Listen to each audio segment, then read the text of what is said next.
by natural cause and effect, Klal Yisrael is sharoi b'tzar. Why are they wallowing in pain? Because then they're traveling through the world without Hashem.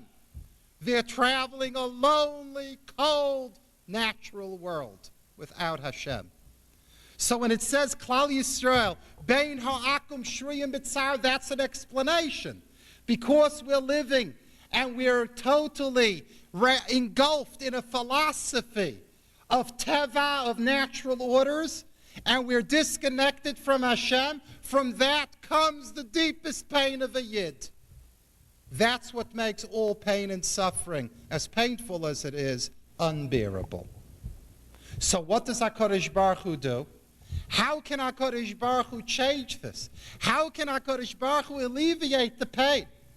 So the Gemara continues, and the Gemara says, HaKadosh Baruch Hu meirid ma'is liyam hagadol. He sheds 2 tears into the Yam Hagadol. What are tears? Tears come from the eyes.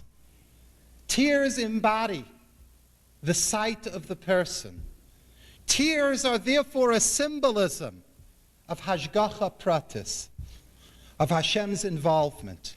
What HaKadosh Baruch Hu does when he sees Klal Yisrael wallowing in pain, the pain from being alone and not being connected to Hashem, HaKadosh Baruch Hu brings extra measures of Hashgacha Pratis into the world. And where does he drop it? Liyam Hagadol. He drops it upon the nations of the world that don't rest in their wickedness and in their wanting to distance the world from Hashem. And what does this create? When Hashem brings an extra dose of Hashgacha Pratis into the world, then the voice of Hashem is heard from the end of the world to the end of the world. What does that mean? What that means is that HaKadosh Baruch Hu takes this Hashgacha that he pours into the world so that we should be connected to Hashem and not feel the pain of being alone. Where does Hashem get it from? He gets it from the Seif HaOlam. He gets it from the times of Mashiach, where everybody will only see Hashem and nothing else is the cause. He takes it Seif HaOlam. He takes it from the end of the world, from Achris Hayamim.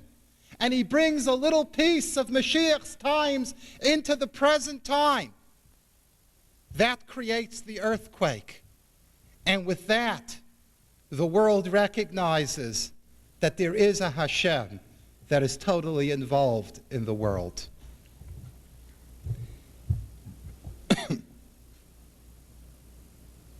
However, here we come to a very important junction. Because if what we're saying now is true, what we're essentially saying is that the relieving of pain for a Yid really lies in not being disconnected from Hashem even in his time of pain and suffering. Being able to apply Hashgacha Pratis in every moment of pain and not just retrospecting later when it's over. But the question is, if this is an intellectual pursuit, it's an impossible pursuit. Because our intellects shut down when we become full of pain and suffering. When we become full of pain and suffering, we become emotional beings. And if this perspective that's being presented is in any way intellectual, how can we count on it when we become so emotional in pain and suffering? The answer is that there are 2 ways that a person can know something. There's one way that a person can know something through conscious and rational logic, through a system of causes and effects and putting pieces together and working something out and coming up with a logical, rational result. Were that the concept that we would be speaking of here, then we would not be able to call it in a moment of pain and suffering. Because after all, let's face it, how many of us are terribly logical when it hurts? How many of us are rational when it really hurts? But the answer is that there is another form of knowing. There's a form of knowing, and knowing that Hashem is here, that is a Shefa Eloki, that Hashem just descends and just makes me feel with the certainty that He's with me. Not that it goes through any rational process of my mind, but that I'm just gifted like with a spiritual brainstorm. I just know he's with me. I know he's here. And that's a gift. That's a spiritual gift that HaKadosh Baruch Hu gives a person. That the person can know even without using his mind, because his mind is closed down, but he just knows with the clarity Hashem is with me. And if I have Hashem with me, everything is bearable, everything is manageable. But how does a person merit this kind of a spiritual brainstorm, that when his mind is basically shut, that he can still know with such a certainty that Hashem is with him, and by knowing that Hashem is with him, have a nechama with the pain and suffering? The answer to that, and it's a bit tough words, the answer to that is as follows. A human being has two eyes, a human being has two ears, a human being has two nostrils, and a human being has one mouth. These 7 openings are referred to in our literature as sha'arei hanefesh. They are gateways into the soul. What we look at and what we don't look at, what we allow ourselves to listen to and what we don't allow ourselves to listen to, what we let into our mouths and what we let out of our mouths, and in general, just having a good sense of what's kosher and not kosher. And I'm not just talking about food. Being able to smell what's wholesome and what's not wholesome. These are all gateways into the neshama of a person. So this tzaddik said as follows. If a person can watch that his eyes and his ears and his nose and his mouth, these gateways into the neshama, should not develop a look at the world and a way of listening to the world and a way of smelling the world and a way of conversing with the world in a way that Hashem is not there, and I protect myself, that I don't look at a godless world, I don't listen to a godless world, I don't converse with a godless world, I don't smell a godless world. I protect those different parts of my body. So then the neshama could be blessed with the spiritual brainstorm of always knowing that Hashem is here. That's the Shiva de Nechemta. The 7 of Nechama, the number 7 is not coincidental. It's not a circumstance.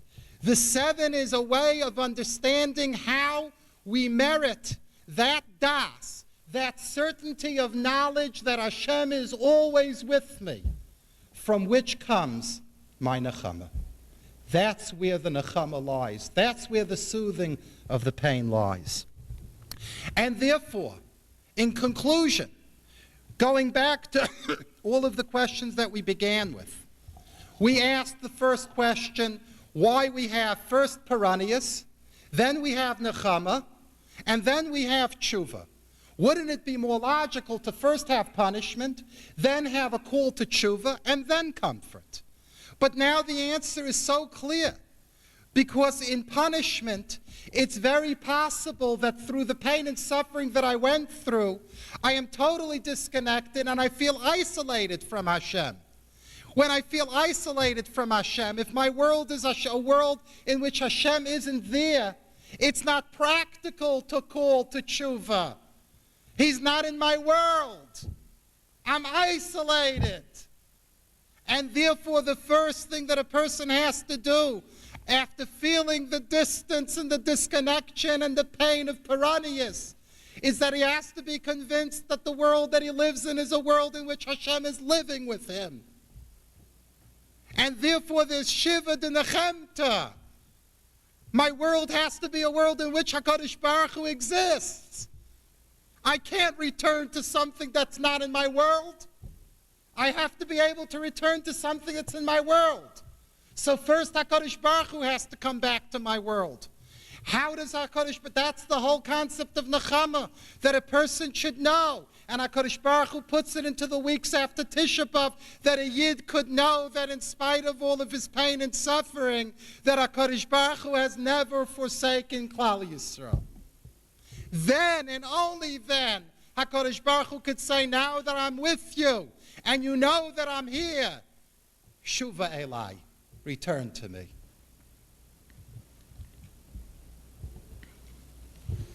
Going on to the second question that we asked about the number. The number is not random. The 7 is a hint to the technique by which we merit a feeling of Hashem's presence in our life. It's a very delicate business. How desperately we would want to feel that Hashem is there all the time. You have no idea, if you could just imagine that in a moment of pain, you say to yourself, I just had a pain. HaKadosh Baruch Hu is saying hello. HaKadosh Baruch Hu is here. HaKadosh Baruch Hu is holding my hand. I'm not alone. If you could only imagine it for a moment, what it could feel like, what a soothing it would be in the pain.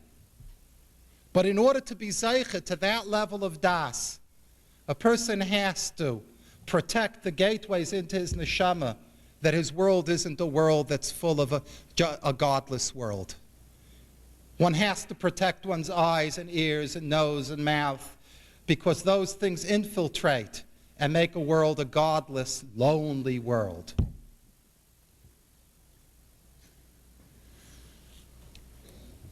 When Yeshaya Hanavi came and wanted to comfort Klal Yisrael, and they were ready to kill him, and until he came back and said, it's not my words, it's Hashem's words, or Nachmu Nachmu Imi, take me along.